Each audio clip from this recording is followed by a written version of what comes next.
so we're going to get some work done tonight. I'm excited about that. I'm going to turn it over to Aaron, but wanted to point out that there is a little icebreaker in the chat on your screen now as well. What's your favorite Halloween candy? Maybe scroll up and down and see some of the answers. But Aaron, I will turn it over to you. Great. Making sure I'm not muted here. All right. So quick agenda check for tonight. We are going to revisit a couple of what I would think are the informational slides that we weren't able to get to in our last meeting, as they are relevant to the work, and it seems like there's some good discussion opportunity related to those and the UIP work ahead of us this evening. But then really we're wanting to maintain some of the momentum that we've had with this UIP work. And so we'll talk in a little bit about what the breakouts, but we're really trying to keep tonight focused on work. So that should hopefully be some nice productive time. And then we'll come back together, do some debriefing and discussion, check in with folks, see where we're at. So with that, I am actually going to turn the speaking portion over to Dave. Dave, do you just want me to pull up the whole slide, or do you want me to like animate? No, I'll go ahead and pull up the whole slide. That's totally fine. Great. All right. And with that, Dave, take it away. Okay. There were a couple slides we didn't get to in our last in-person meeting that arose from questions that came out of the meeting before. And one of them is, are our assessment systems effective?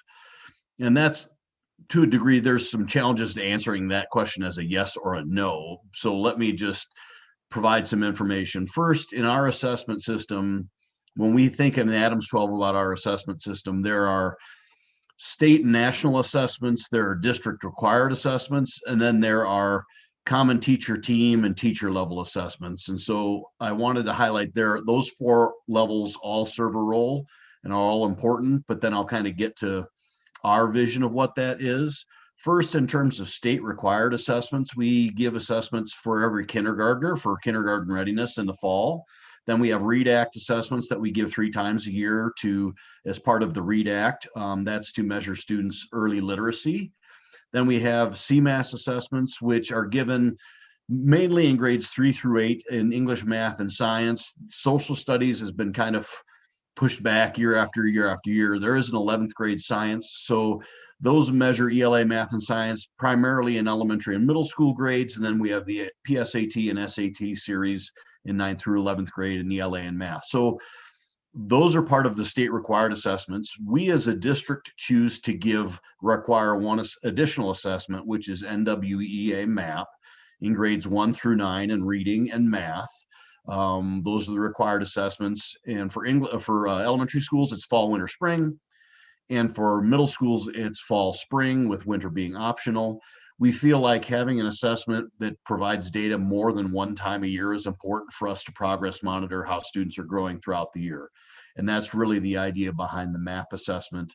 The other thing we like about that, it is adaptive in that it adjusts the question difficulty based on students' performance on the assessment. So as I do better and better on the assessment, I get challenged more and more in terms of the questions.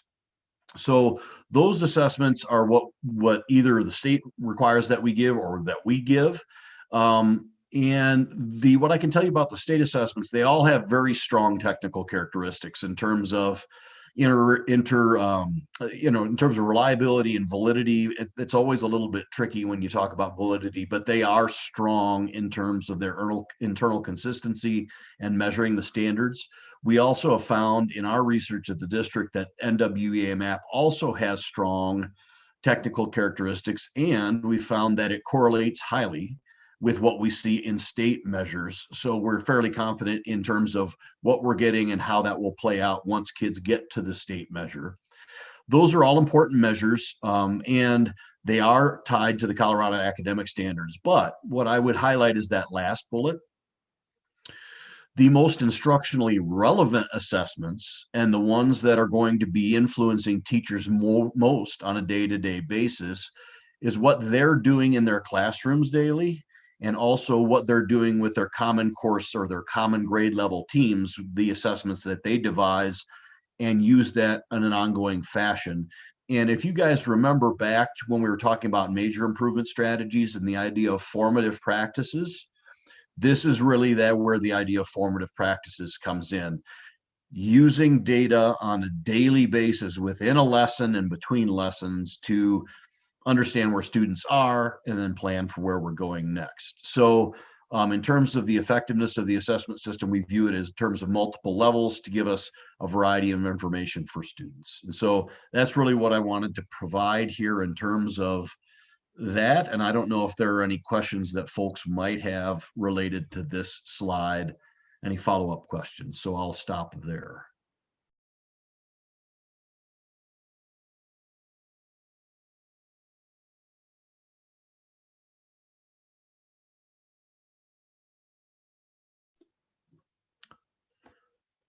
I think that's sufficient wait time. So I'm assuming we're okay in terms of that assessment question and the systems we have in place. So Aaron, if you wouldn't mind advancing to the next slide, that'd be great.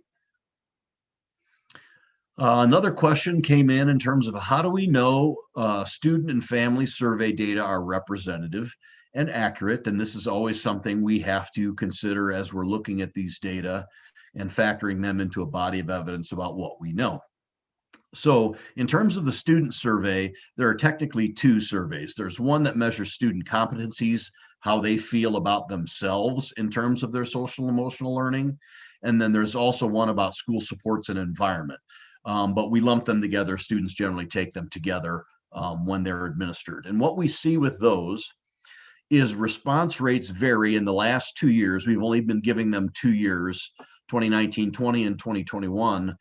We had response rates between 73.1% and 76.3%, which is a pretty strong response rate. We give them during instructional time. Obviously, there are always students we miss in terms of them not being present and so forth, but we get about 3/4 of the students traditionally the last 2 years. And what I can tell you in looking at the results, we don't get, the one challenge we have with these surveys is I don't get a file of individual student level results. So I don't know how a student responds to each question at this time. Same with the family results. And oftentimes with the family results, well, I'll save that till we get to it.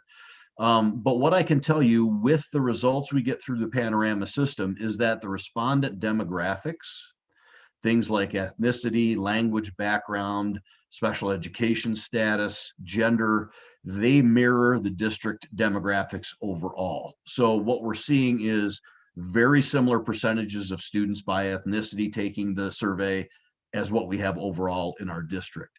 So based on those two data points, we feel like the student survey results are accurate and very representative of what we're seeing in terms of student beliefs in the district across all levels, elementary and secondary. Now with the family survey, what we see is in the last year in 2020 or the 2 years ago, we got about a little short of 6,000 responses and just slightly less last year. The tricky thing about this is we don't get a file, as I mentioned, of individual level results because oftentimes people, when they're taking surveys, are worried about us knowing how they answer questions because sometimes there's fear of reprisal about that or something would happen if that was not anonymous. So these surveys are anonymous, but we do get some information to check in terms of the response rate and the overall representativeness of the data. What I can tell you is the response rate for the last really 3 years that this has been administered is about 20%. So 20% of the families or people who receive a survey link are responding to the survey. That's been fairly stable over the last 3 years. The one area where we see disproportionality in a demographic question, and there aren't many demographic questions, we don't ask questions about like, is one of your students have an IEP? or is one of your students an English language learner? It's not how the survey is set up, but we do ask about the ethnicity of the respondent. And what we see is we see a disproportionately high percentage of white respondents, about 60%, and that's about 13-14% higher than our district percentage of students who are white. And we see a disproportionately lower percentage of Hispanic Latino respondents. That's in the around 20%, and our Hispanic population is about 44-45%. So that's quite a bit lower. In terms of accuracy of the data, you can have accurate data with a 20% response rate. But one thing to factor in is that relative non-representativeness, but there's no way for us to really check who these families were and so forth. And ultimately, we have to use the data that we have. There has been stability in the data over the last 3 years. So as we look at it, that percentage of white respondents and Hispanic respondents has been fairly stable. So that would seem to make the results comparable from next 1 year to the next. But in terms of sheer accuracy, it's difficult to determine with, absolute certainty that, yeah, this is completely accurate based on that disproportionality. So doing my best to answer that question. So I'll be quiet and see if there are any other follow-up questions about this one.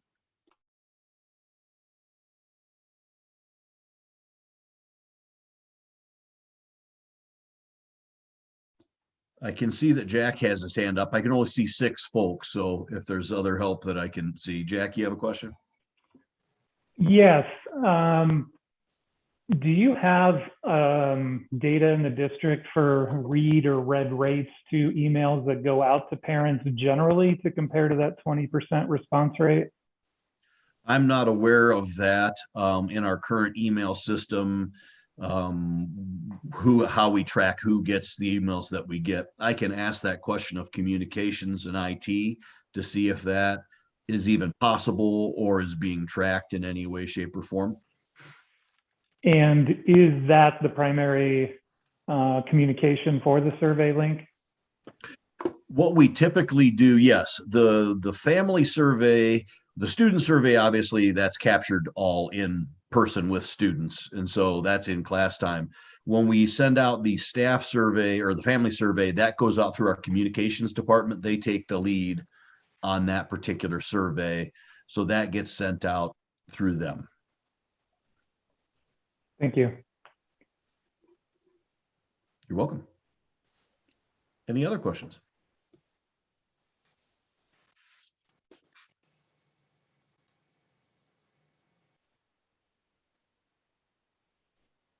I don't know about a question, but one thing I might just point out is a bit of a dot connection that we thought this might be helpful to highlight.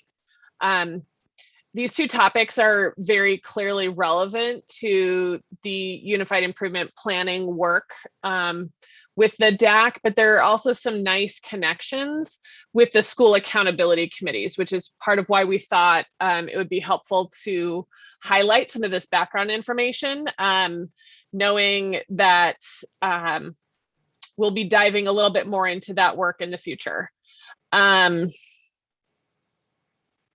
All right. Last chance. Again, this is also not the only opportunity for these questions, but just wanted to make sure that folks had a chance to review the information, clarify anything that was stated.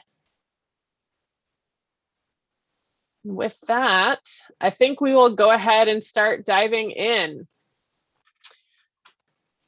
All right, Dave, thank you so much for being here tonight to address that. Like I said, I do envision that we're going to be revisiting those topics. So thanks for the background. In terms of the work we have here tonight, we really are looking at the charge around UIP simplification. And after our meeting last week, realizing that probably a little bit of additional framing would probably be beneficial. I know at least with sort of the content simplification group, we quickly found ourselves, as many of us big picture thinkers like to do, to like stepping back and getting into a lot of the larger issues related to the topic. And so really just wanting to clarify that when we're talking about the charge from the board, there's sort of three big components. There's the improvement plan content. So what is the substance of the plan? The actual words that the district staff engage in every year that fill in the boxes or go in a place to respond to the steps in the process, which is the second part. So while the plan itself has these many components, again, grounded in many cases state statute or sort of other components, that UIP process and some of the jargon associated with that is not necessarily easily accessible. So recognizing that language component related to the plan structure that applies to every school and district in the state is a simplification component. And then the last one around not just the plan template, but the more the functioning within the district of what does sort of plan access, delivery, utility, so sort of the role and accessibility of the plan within the district. What does that look like? So wanting to be really clear that in trying to tackle the task in front of us, we are wanting to put some boundaries, I think, around the task to keep us from wandering into some of these other areas, which is again, quite natural and very easy to do. So wanting to be really clear that the task ahead of us tonight really is wanting to focus on that plan content. I know we had a couple of groups in our last meeting who were starting to tackle this. And so want to make sure that we're kind of putting some boundaries around tonight. And with that, I'll just do a quick check-in. Jack, anything else you would want to add to that? No, I think you said it perfectly. Thank you. Okay. Next up, to accomplish this task, we've tried to, again, give folks some good brainstorming and work time tonight. So what we'd really like to do is think about what might content simplification look like. Reducing word count in some cases. Really, again, where possible, removing jargon, and really kind of trying to clarify essential concepts. What's the big idea that maybe is trying to be communicated? Okay, and I'm seeing we have an access issue, which is weird. So give me just a moment. Jack, while I'm getting that set up, and I'm going to stop sharing here for just a second, would you be willing to kind of talk through that that simplification exercise that you had shared? You're muted. Sorry, clue me in one more step. How you go from explaining something in many words and like boiling it down and boiling it down. Oh, yes. I thought that was very helpful. Yeah, as a concept, I had a coach a while back who was helping me craft a presentation. And the first step was take a minute and write your message in 50 words or less, which I did. And then very quickly after, he said, great, now do it in 25 words. Great, now do it in 10. Now do it in 5. Now do it in 2. And now do it in 1 word. And so inside of 15 minutes, we took a 50-word concept and found the 1 word that really was the point that I was trying to drive in that presentation. Tonight, it's not to get to 1 or 2 words, but certainly to simplify the message. Again, when we talk about jargon and word count, but that's kind of the idea, is how do we draw the message down so that it's digestible more quickly. Aaron, it does look like we're getting some people joining, so the access seems to be cleared up. Fantastic. Okay, so with that, basically what we're going to be doing is doing 3 rounds of breakouts. We thought for the purposes of tonight, we would actually do a little bit of backwards flow and say, what are we doing as a district? And then kind of backing into how did we get there? So we're going to start with major improvement strategies. So let me tee up the screen sharing again real quickly. And hopefully this is fairly straightforward. Basically, if you're in group 1, you will take major improvement strategy number 1. If you're in group 2, take major improvement strategy number 2. Okay. And so we want to basically spend about 15 minutes-ish really kind of getting to those ideas. Each of the Jamboard slides has the language of the major improvement strategy on it.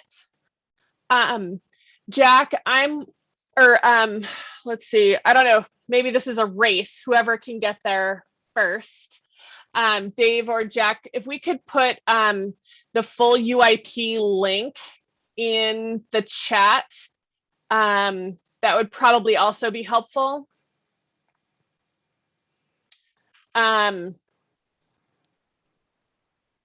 As it may be helpful to see the action steps that are associated with the major improvement strategies, if that helps with some of the simplification for any reason.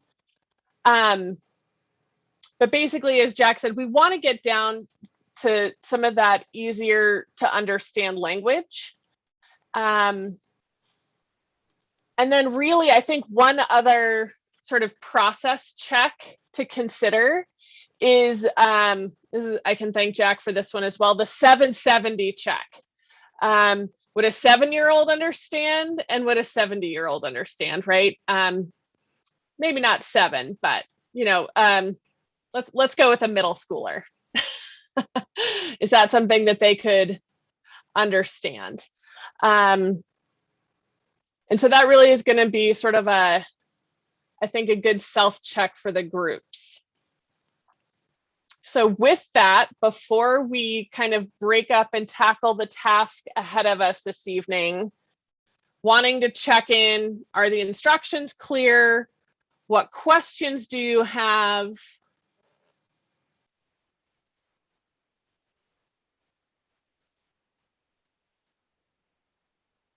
Hopefully fairly straightforward.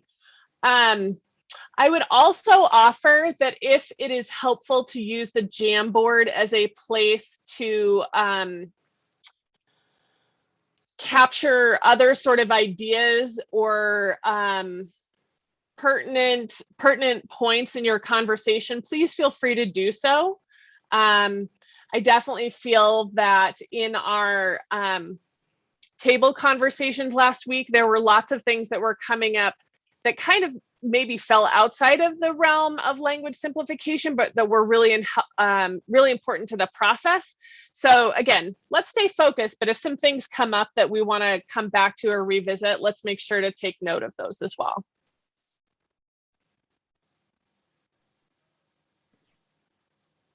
Aaron, the link to the UIP, its PDF formats on our shared DAC drive is in the chat now. It's not a link to a website version. Great.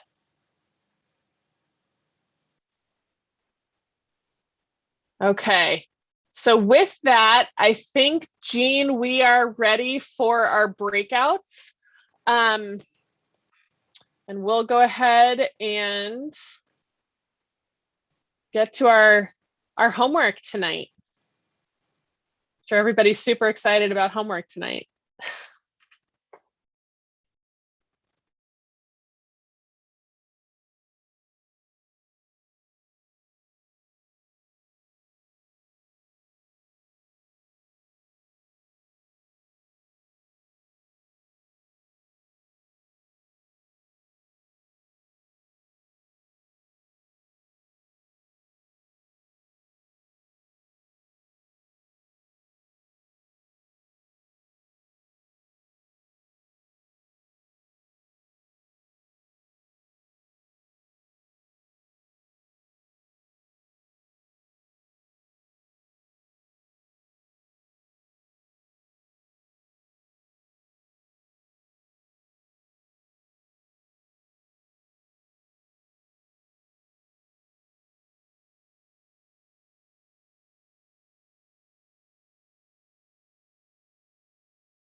can I do a quick check? How did people do on their time?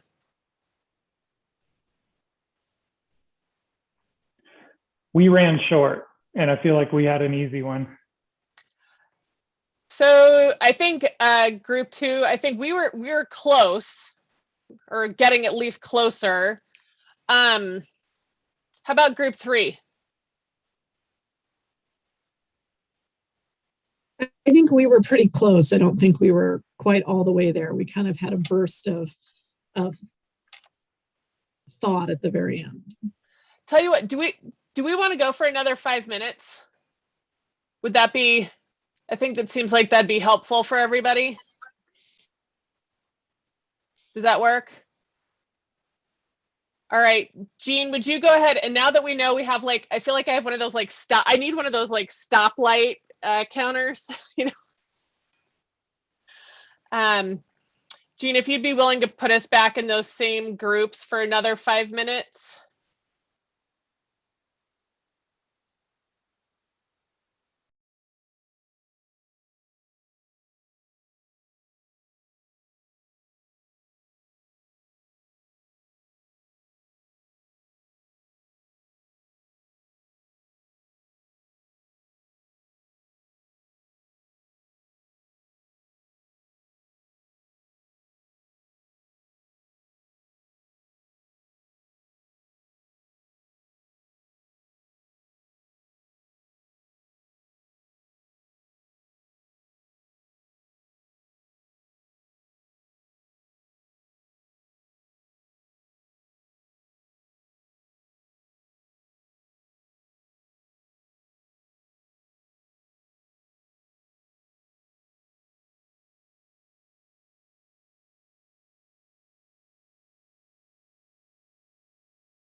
How we doing, everybody?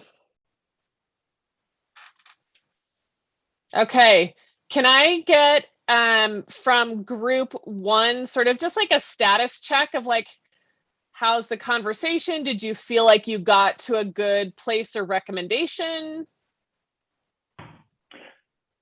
So I'll speak for group one. Ironically, after talking about fewer words, we ended up actually adding quite a few more for clarity. I don't know if that was across all the groups, but it was more descriptive when we were talking about the lingo, I suppose.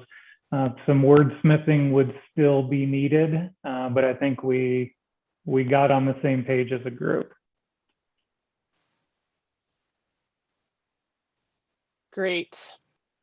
Can I get maybe a representative from group two? Would you mind giving just sort of a status update?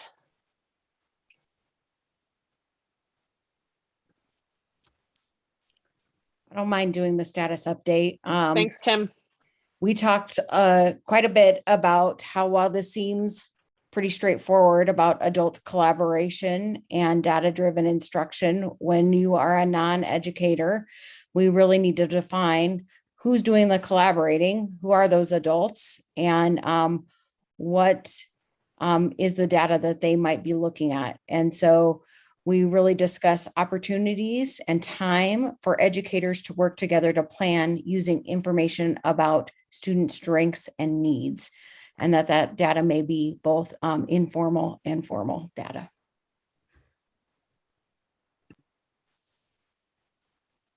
Thank you, Kim.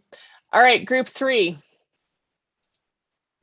I will say we kind of all came together at the end and feel pretty good about some simplified recommendation language. Fantastic. Okay. All right. I know that took a bit longer. All right. I think are we ready to handle root causes? Okay. So Jean, I'm going to have you send us, I think going to try again for 15 minutes so that we get folks out of here on time, or at least as close to time as possible. So if you would send us into groups again, that'd be great. Thank you.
Aaron, I'll jump right in if that's okay.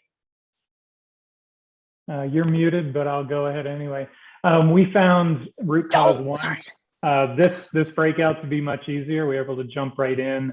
While we started adding more words, Jessica appropriately jumped in and just synthesized everything down and gave us a really brief rewording.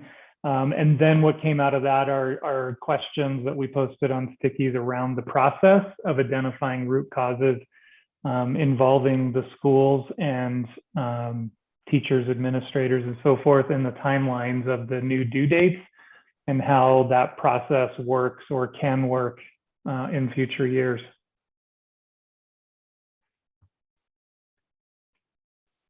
Great. All right, Kim, I'm going to put you on the spot again for group 2. Yeah, I felt like we had a little bit harder time this time around. We discussed that, teacher collaboration is already challenging just for a variety of different reasons, given a normal state of conditions, whether it's at elementary when you teach all 5 content areas and really looking at data for all 5 of those different content areas, or whether it's at the secondary level and you teach multiple different preps in multiple different classes, so multiple different teams that you would have to collaborate amongst. But especially given the conditions of the pandemic, that made teacher collaboration even more challenging this last year. So resetting the norms and resetting what teacher collaboration might need to look like coming out of the pandemic is really what this particular root cause was all about. All right, group 3. I think we're definitely with Kim. We had the most wordy of the root causes, and there was a lot in there. And so it was a bit more challenging to be able to kind of break it down, especially removing kind of some of the educational dialogue. And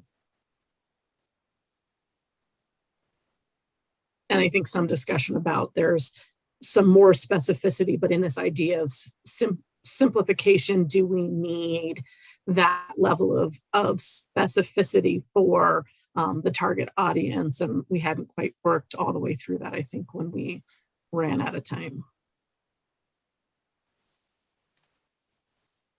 Okay. All right, you guys, I recognize that we are pushing really hard on time tonight. So you guys, we're gonna, I think, try and push through to a good draft given for our priority performance challenges, and we'll come back for a quick debrief and check in on the next round. And so, Jean, if you'd push us into our groups, let's go for 10 minutes on this one. And I realize, again, this is one we're probably going to have to pick up a little bit and take some next steps. But let's go ahead and wrap up our last performance challenges for tonight.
All right, I'm going to ask for a quick group one, how'd it go?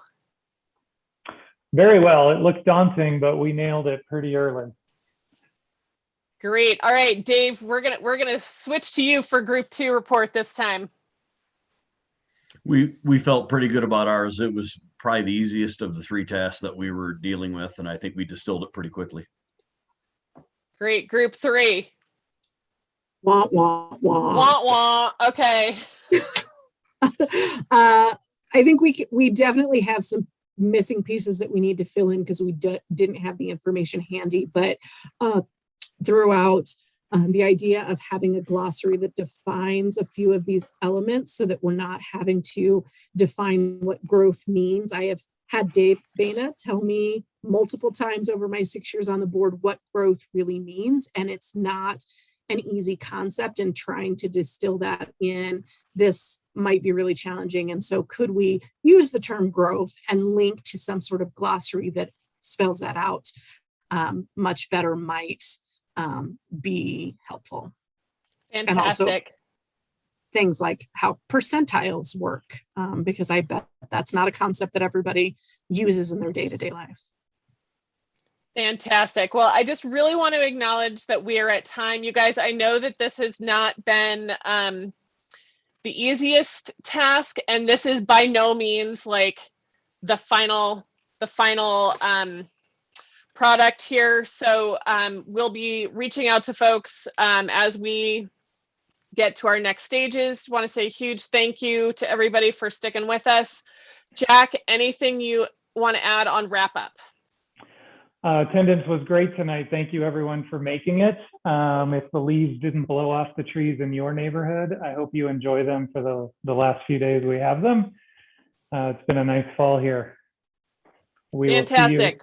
We will see you in person next time. Thank you. November 10th. We'll see you all. Have a great month, everybody. Enjoy that candy corn.